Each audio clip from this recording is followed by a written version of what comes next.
ఒక్కసారిగా జరుగుతున్నటువంటి పరిణామాలు మారిపోతున్నాయి అని చెప్పడానికి సాక్ష్యమవుతున్నటువంటి ఉదంతాలు వన్ బై వన్ పెరుగుతున్నాయి. దాన్ని ఎలా కంట్రోల్ చెయ్యాలో తెలియకపోవడం అన్నటువంటిది ఈనాడు జరుగుతున్నటువంటి మరొక విచిత్రమైనటువంటి పరిస్థితి.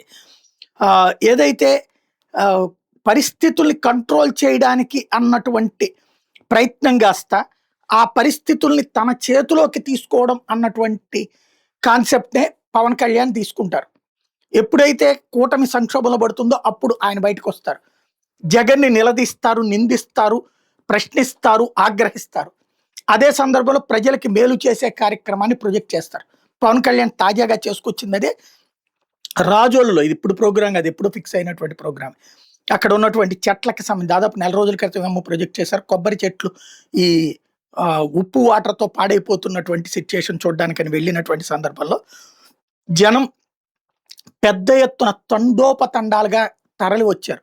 2 గోదావరి జిల్లాల నుంచి పవన్ కళ్యాణ్‌ని చూడ్డానికి వచ్చినటువంటి వాళ్ళతో ఆ ప్రాంతాలంతా నిండిపోయినాయి. ఓ పక్కన జగన్ టూర్ పులివెందుల్లో ఎగబడుతున్నారు అనుకున్న వైసీపీ శ్రేణులకి పవన్‌కొచ్చినటువంటి ఆదరణ ఒక సవాల్ లాంటిదనమాట.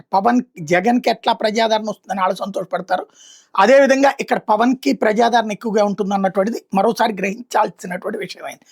వేలాదిగా వచ్చినటువంటి వాళ్ళు ఆయన కొబ్బరితో తోటలో అవన్నీ చూస్తున్నంత సేపు అలాగే నిలబడి ఉండటం.